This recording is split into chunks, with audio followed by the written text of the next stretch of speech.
दोस्तों क्वेश्चन है why do atoms combine. जो एटम्स है वो कंबाइन क्यों करते हैं, बहुत ही इंपॉर्टेंट क्वेश्चन है केमिस्ट्री में। तो देखो इन 1916 में कॉसल एंड लुइस, ये दो साइंटिस्ट के नेम है, कॉसल एंड लुइस, इन दोनों ने ये एक्सप्लेन किया कि what is the cause of combination of atoms. Kossel and Lewis आप याद रखने को याद रख सकते हैं, लेकिन ये पेपर में नहीं आता है। Just for general knowledge, Kossel and Lewis ने एक्सप्लेन किया what is the cause of combination of atoms. तो इसी के बारे में हम पढ़ेंगे। तो ये है मेन पॉइंट जो आपको एग्जाम में लिखने हैं। पहला पॉइंट है tendency to acquire noble gas configuration. अब नोबल गैसेस क्या होती हैं? नोबल गैस का हम जैसे एग्जांपल ले लें, हमारे पास helium, neon, argon, krypton, xenon and radon, ये सारी हमारे पास नोबल गैसेस हैं। अब इन्हें नोबल गैसेस कहा क्यों जाता है?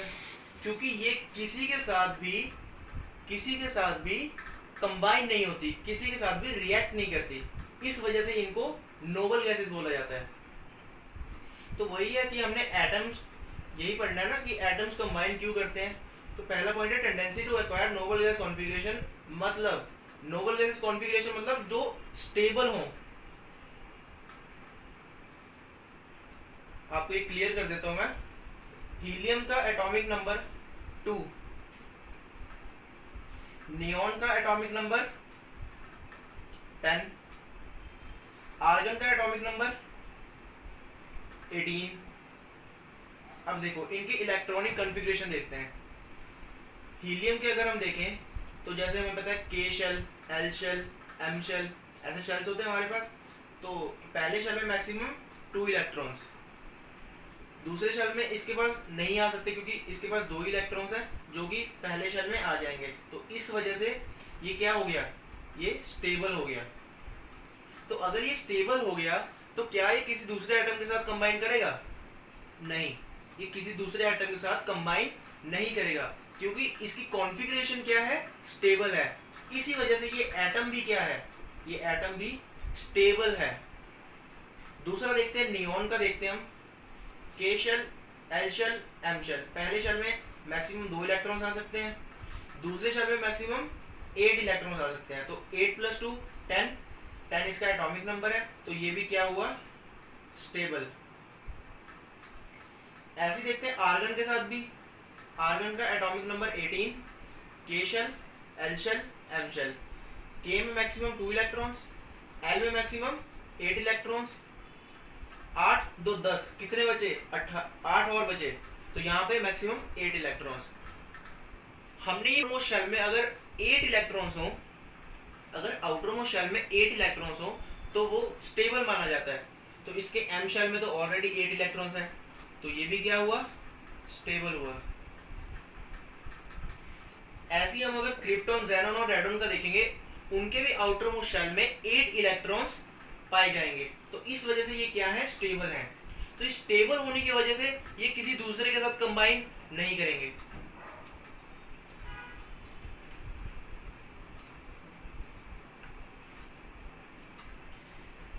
आई होप आपको एग्जांपल्स से क्लियर हो गया कि नोबल गैसेस होती क्या है। तो tendency to acquire noble gas configuration मतलब एटम्स, अगर कोई भी हम एटम ले लें, फॉर एग्जांपल हम सोडियम ले लें, सोडियम का एटॉमिक नंबर हमें पता है 11 होता है। K shell, L shell, M shell, पहले शेल में मैक्सिमम 2 इलेक्ट्रॉन्स, एल शेल में मैक्सिमम 8 इलेक्ट्रॉन्स। 8 + 2 10, 11 में से 10 गए तो क्या बचा, 1। तो इसमें कितना आएगा, 1 आएगा। हमने क्या पढ़ा था, आउटर मोस्ट शेल में कितने इलेक्ट्रॉन्स होने चाहिए, 8 इलेक्ट्रॉन्स होने चाहिए, तभी वो क्या माना जाता है, स्टेबल माना जाता है। लेकिन इसके आउटर मोस्ट शेल में तो 1 इलेक्ट्रॉन है, तो क्या ये स्टेबल है? नहीं, ये स्टेबल नहीं है। इसके पास नोबल गैस कॉन्फ़िगरेशन नहीं है। तो नोबल गैस कॉन्फ़िगरेशन को पाने के लिए ये किसी दूसरे के साथ कंबाइन करेगा।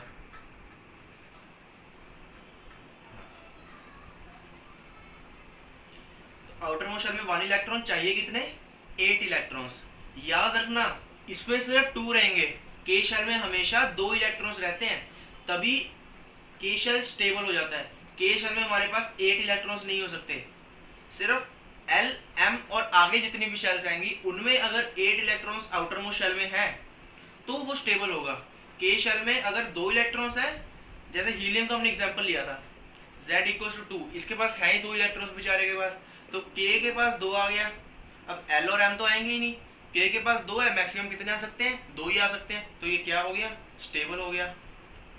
इतना तो आपको पता ही होगा कि के शेल में 2 आते हैं, आगे जितने भी होते हैं उसमें 8 इलेक्ट्रॉन चाहिए होते हैं स्टेबल होने के लिए।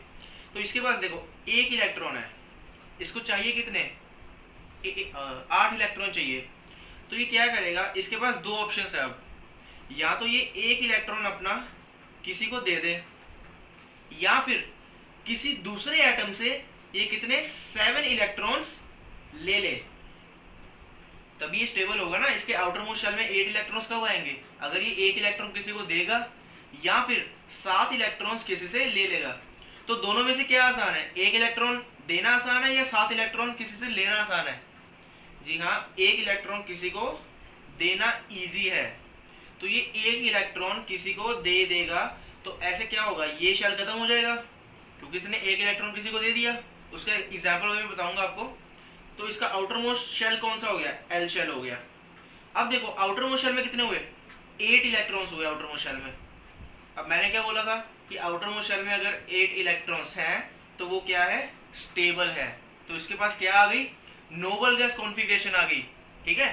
तो इसी वजह से एटम जो है कंबाइन करते हैं तो अटेन नोबल गैस कॉन्फ़िगरेशन, या फिर हम इसको कहते हैं to attain octet rule. Octet rule भी हमें यही कहता है कि आउटर मोस्ट शेल में 8 इलेक्ट्रॉन्स है तो वो एटम जो है स्टेबल माना जाएगा।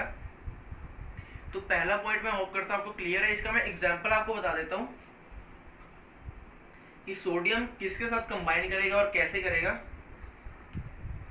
लुईस डॉट स्ट्रक्चर आप सबने पढ़ा होगा कि जितने वैलेंस इलेक्ट्रॉन्स हैं उतना हम डॉट लगा देते हैं। जैसे सोडियम के पास Z इक्वल्स टू 11, तो K shell, L shell, M shell 2 8 1, आखिरी शेल में 1 इलेक्ट्रॉन, तो इसके ऊपर 1 डॉट आ गया। दूसरा हम लिखते हैं क्लोरीन, Cl से डिनोट करते हैं उसको, उसका एटॉमिक नंबर होता है 17।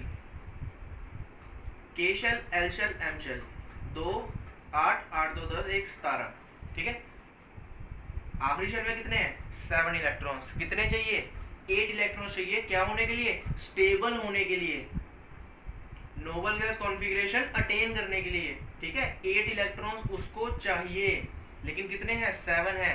क्या करेगा, या तो 7 किसी को देगा तो आउटर मोस्ट शेल ये बन जाएगा, उसमें 8 है, या फिर 1 इलेक्ट्रॉन किसी से ले लेगा, तो यहाँ पे 7 से 8 हो जाएंगे, तो ये आउटर मोस्ट शेल है।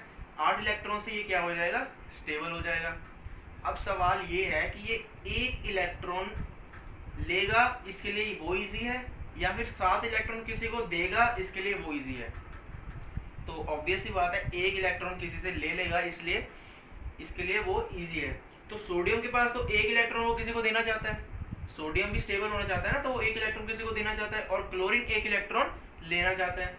तो सोडियम अपना 1 इलेक्ट्रॉन, इसके आउटर मोस्ट शेल में हम दिखाएंगे 1 2 3 4 5 6 7, सोडियम अपना 1 इलेक्ट्रॉन क्लोरीन को दे देगा।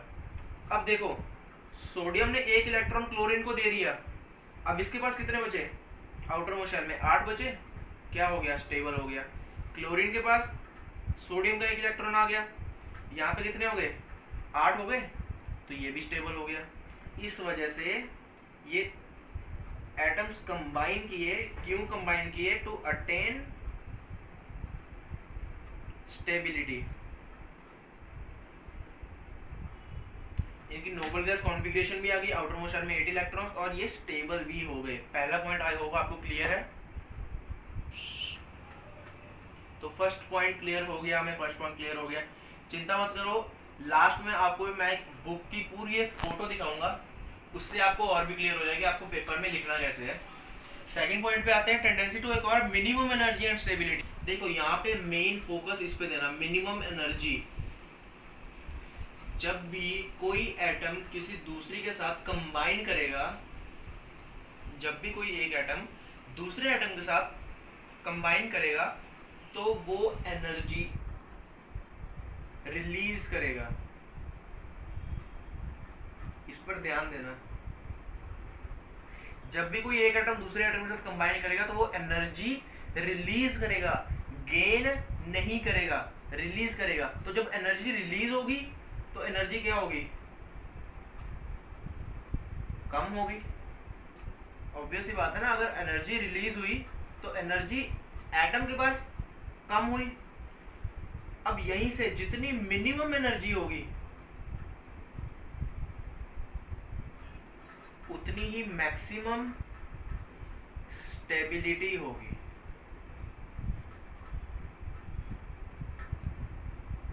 I hope is clear. जितनी मिनिमम एनर्जी होगी उतनी ही मैक्सिमम स्टेबिलिटी होगी। अगर आपको कोई बोले आपको कुछ काम नहीं करना, आप आराम से सो जाओ, आपको सोते सोते अर्निंग होगी, तो आप क्या वही